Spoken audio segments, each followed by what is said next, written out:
Она што во продолжение ќе следи, тоа ќе биде Росица Голабовска, нашата колешка која што ќе ја вклучиме линковски во живо од преубавиот ни наш Охрид и ќе зборуваме токму за она за што и треба да зборуваме, а тоа е Охрид во туристичка сезона и тоа со Сашо Коруновски од Факултетот за туризам во Охрид.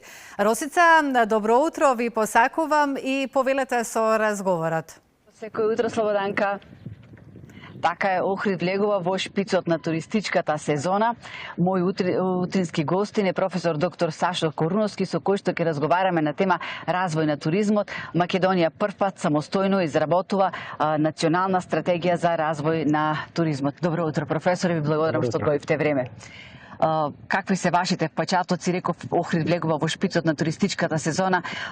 Каква сезона имавме до овој период? Чинам дека, исправете ме ако грешам, Охрид беше константно полн со туристи и странски туристи. Она што ни недостасуваше можеби беа домашните туристи. Каква беше сликата на туристички Охрид? Па, сликата на туристички Охрид, би рекол, во предсезона, во првиот квартал беше добро. Имавме зголемување од нешто повеќе од 5% на бројот на туристи споредбено со минатата година, затоа што тој сепак период кој што навестува како ќе биде. Податоците за вториот квартал ги очекуваме наскоро, но не очекувам сериозни промени во трендот, значи имаме позитивен тренд и се разбира, доаѓа период на онај шпиц на туристичка сезона која што секако е полна, зашто ова го велам, многу е важно да ја дисперзираме сезоната што е можно во подолг временски период, за да го на некој начин релаксираме овај ударен период август, да речам, во Охрид. Така. Подготвувајќи се за ова утринско вклучување, видов дека хотелиерите изјавуваат дека само околу 40% до сега беа полни хотелите, меѓутоа пак ќе речам, раздвижен Охрид имаше голем број на странски туристи кои што пак можеби букирале преку доаѓале во приватно сместување, не ли е така? Да, значи не се само хотелиерите, имаме многу видови на сместувања и сега тука е она што и сега го кажуваме е според официјалните податоци од Државниот завод за статистика, она што работејќи на терен го согледавме е еден сериозен проблем на евиденција на туристите, особено во оние други типови на сместување и тоа мора да се регулира. Се разбира, 40% е пак, тоа треба да се направи една сериозна анализа, не поединечно да речам.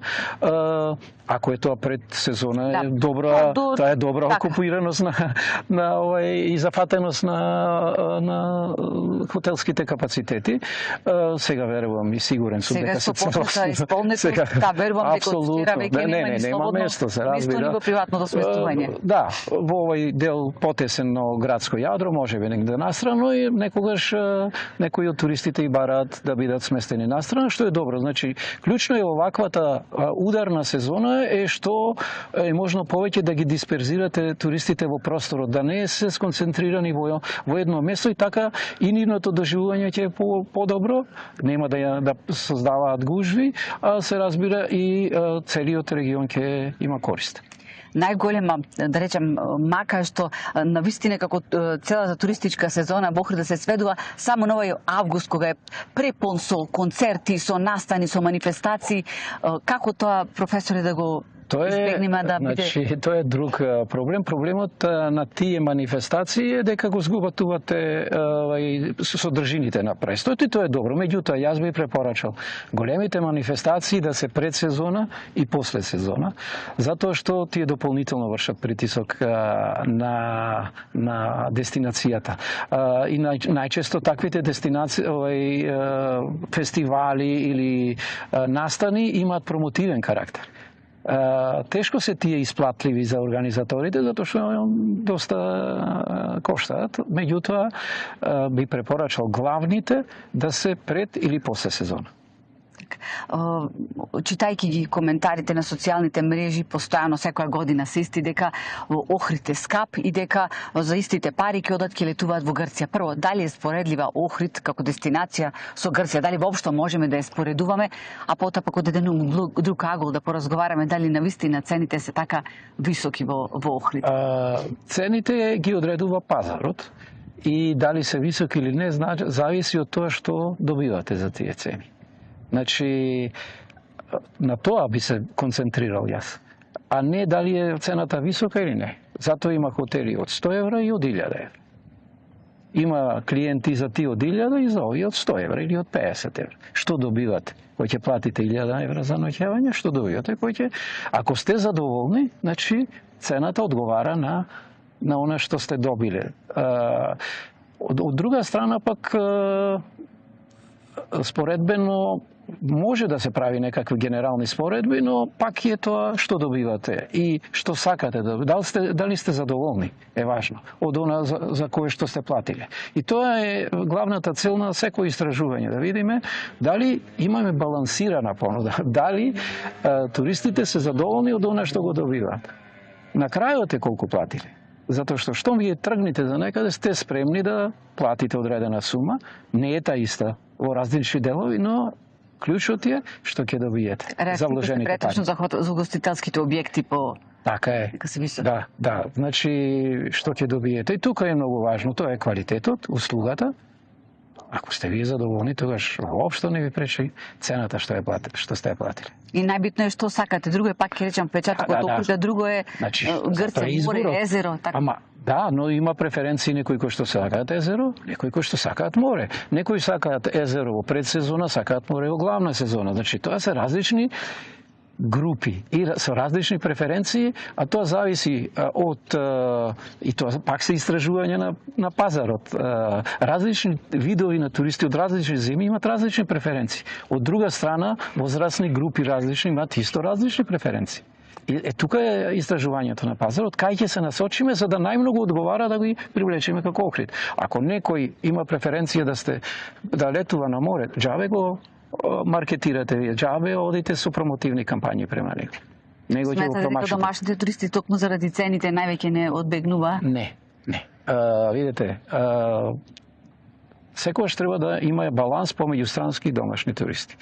Во моментот кој ќе надмините границата, ако имате 70% странски туристи, а 30% имате проблем. Оти цел еден пазар го занемарувате. Значи, не сте прилагодиле понуда спрема вашите барања.